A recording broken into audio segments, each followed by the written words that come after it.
as I said, and bearing in mind this is for people that may have just made the jump or are about to make the jump. Yeah. What would you say are like the most important lessons you've learned on this journey? Because neither of you had run businesses before. No.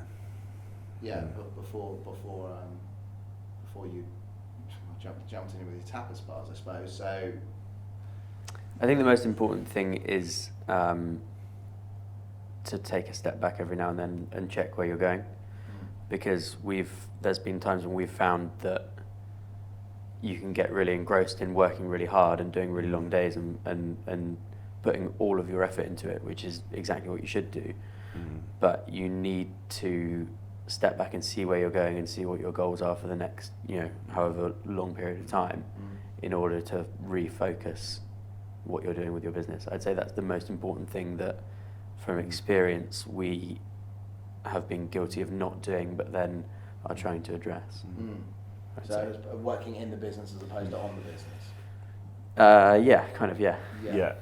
I think the two main ones for me are, one is similar to Max, but I passionately believe that you cannot get too engrossed in what you're trying to do and not look at the signals. So we've been really careful that if the business isn't working, we've changed it, no matter how much we like it, or no matter how much we think the format is right, or whatever it might be. We've both been really strict with each other that if it isn't working, we'll change it.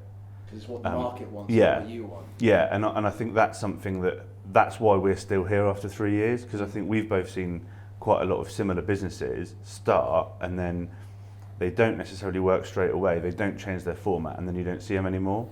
So yeah, I think that's kind of one of those sort of differences between a business owner and an entrepreneur, is because I always believe that an entrepreneur was somebody who could evolve, would try again if their business failed, etc., etc. Whereas people go, I've got this great idea, it doesn't work for 4 months, and they go back to a full-time job, and it's like. Yeah. But to give credit to Max, like I said earlier on, he's the creative brain behind it. It's his menus, it's his food, it's his expertise when it comes to the events. And I think it would be really easy for him to be like, well, I know this is a good product, so we're not going to change it, but he doesn't. And I think that, like you've just said, if you don't do that, you're going to get yourself in trouble. But it's very common in business because it's somebody's baby. They've sat in their bedroom, they've sat in their lounge, whatever it is. They come up with an idea. They want to take it out to market. They may have seen other people do something similar, maybe in a different. We know in the last session we were speaking to Mark Cribb. He was talking about having gone up to London, and the problem is that you've got a different demographic. And you've got 10 million people. Yeah, you could take an idea and go, oh, that worked really well in Old Street or Shoreditch, and then you try and bring it down here, and it doesn't. And you go, but it's great. Why doesn't anybody want it? Yeah.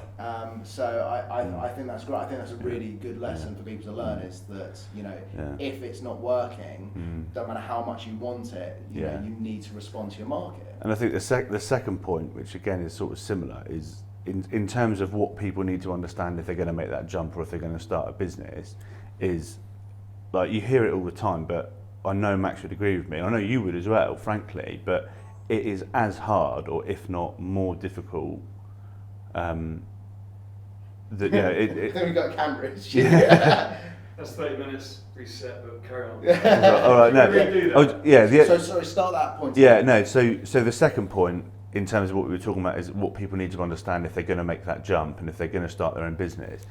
And although it's everywhere and you hear it all the time, do not underestimate how difficult it's going to be, because no matter how organised you are, and I know this is all cliches business-wise, but no matter how organised you are, no matter how much you think you're on top of it, no matter how much you plan or you organise, you will get curveball after curveball after curveball of stuff that you cannot think of. This is why we wanted to do it as a video and actually see people saying that this is our story. Because when you read it in an article, you don't absorb it in the same way. And you go, oh well, they're saying that, but there's so many people out there making millions.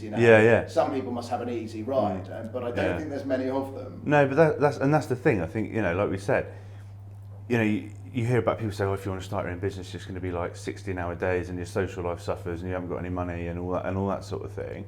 It's bloody true, and I think you think, well, that must be the hard end of the spectrum, but it's not. The first 2 or 3 weeks. And I think that's, and the reason I say that as one of my points as to one of the things that I've learnt the most is because I almost not in a sadistic way, but it's always nice to hear other people that are further down the path than we are have struggles and have it's or hear about the struggles they have had, because it reminds you that you can look at what is a profitable, shiny business now, but they've been through the same thing. But the point is, if you're going to make the jump, don't think you can get to one without the other. No, of course. And we're still in it. I don't mind admitting that, but I think remembering that gives you the motivation to sort of just persevere, really. Yeah, and I think as businesses get bigger, people try and hide the maybe not the failings, but the pressures they have on the journey. So you see business going 20 years, it's got 50 members of staff, and people think, oh well, they must be doing really well. Those directors have just the same stresses, just they're playing with bigger figures. All of a sudden they don't land a contract they were expecting, or they lose a key member of staff, moves off to another business, and all of a sudden they find themselves in a very weak position. But they kind of hide it from the market because they don't want to seem weak or that they've made a mistake. But that's a good thing about people at your level and my level, I'll say with my own business as well, is that we are still evolving at a very fast rate very early on, and why should you want to hide the mistakes you've made? But I think you've got to be thick-skinned. Like, and I've got a decent group of mates, but obviously where I changed roles, I've gone from earning a relatively all right amount to obviously being back in the trenches, and I can't do the same stuff I used to. It's what they take the piss all the time, but that you're building, while they're that sort of thing. But I know it's the same with Max, but the point is that and this is the sort of the final thing on that subject, is that you've got to have that belief as well. I think the reason why we're still in that situation but are willing to go through it is because I think we believe that if you persevere with it, if you learn the lessons, if you apply the lessons, then you'll get to a point where hopefully it's all worthwhile, if you know what I mean. Yeah, of course. Another interesting thing that keeps coming up again and again, you guys haven't talked about money, which I love, because you've talked about money as in you want to make money, make profits and all the rest of it. But every time we sit down and we talk to people, no one ever says, oh yeah, and I did this because I wanted to make a load of money and have a big house and a flash car. It seems the common thing from entrepreneurs, from business owners, is they go out who want to create a great product, and you've obviously very proud of your skills, and you're very proud of him. You've talked about creating the menu and all the rest of it. You guys are just passionate about creating a great product, which is I think is very important for people to remember as well. It's not about going out and going, how much money can I make as fast as possible? It's how can I create something that's going to have longevity and is going to people are going to love. You need to look at sustainability a lot.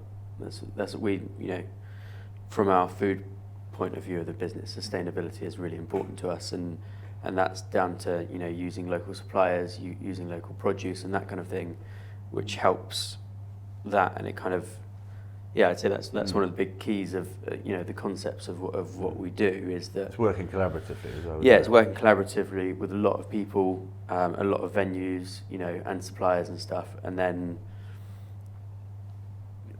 It sounds like it's a bit too kind of altruistic, but if it kind of pushes, you can push like a whole group of people or a place and try and contribute to that going forward. Because you talked about obviously going down to London and seeing these amazing things that work in London, and then that not necessarily being applicable to the market in Bournemouth.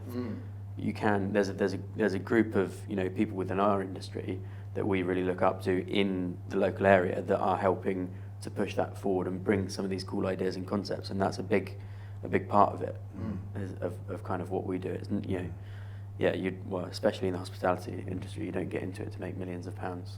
No, well, I suppose there's plenty of people out there that do make a fortune. So, are you guys? What's your sort of plan? You're going to do the Christmas market. Obviously, that's the next one. You see how successful that is. Is there a sort of a particular goal, like to have a restaurant, or maybe to franchise the business, or to just grow it out and tackle a larger geographical territory? I mean, do you have a place that you'd like to see yourselves in 2 years' time? I mean, the makeshift and Patas Arriba sides kind of have different elements to them, because the Patas Arriba side, for example, because it's so specific, that's somewhere that potentially we would like to look at opening up a venue and keeping it kind of small and focusing really on the quality and keeping what we've built there, going into a permanent venue, that would be really great. But then from the makeshift side, obviously we absolutely love doing the events, doing bigger events and festivals and that kind of thing. So if we can push towards doing, you know, more things like that, and weddings and bigger events for the makeshift, and then potentially a venue for Patas Arriba, that's one of the goals. But then they're kind of like you say, we like to step back and reassess what those goals are every few months. Yeah. I think Journeys are evolving all the time. Yeah, and I think although obviously, interestingly, you just said about the fact that people don't sit here and say they want to make loads of money. I think you get to a point where you realise that there has to be a business model that it becomes comfortable at least. Yes, financially viable. Obviously, yeah, and so the blend of our two businesses, like Max has just said, is that we've looked at Patas Arriba time and time again and thought, is this a business model we can replicate? So can we do these events over 5 counties simultaneously and grow the Patas Arriba brand? The answer is no, because as soon as you try and do 2 or 3, the quality is going to reduce, and then it's going to become like a chain-style tapas bar, which fundamentally goes against everything that Patas Arriba has been built on. So that's why, just to take it one step further, that's why with Patas Arriba we'd be happy with a one-off venue, which is really good quality, all the things Max has just said, and leave that there. The makeshift has that ability to grow, and I think from a financial perspective, which is why I went down that road, the makeshift gives us more flexibility to put on larger events and just generally increase the amount of revenue that we can put through that business. We talk about the London Bournemouth thing, there's an opportunity to bring some sort of like London-based hospitality stuff that isn't happening down here, and I think the makeshift might give us the opportunity to work collaboratively with those other people and start to help do that, which potentially there's more money in, just generally because I think it would be a bigger project. Yeah.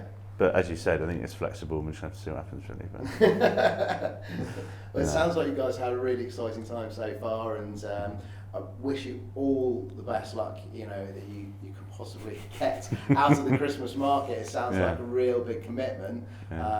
We won't be disturbing you until sort of January to find out how it went, and obviously popping down to see you guys. But thank you so much for coming in, and best of luck. No worries. Not at all. But a pleasure Appreciate to see you that. both again. Mate. And hopefully we'll hear the journey in the new year.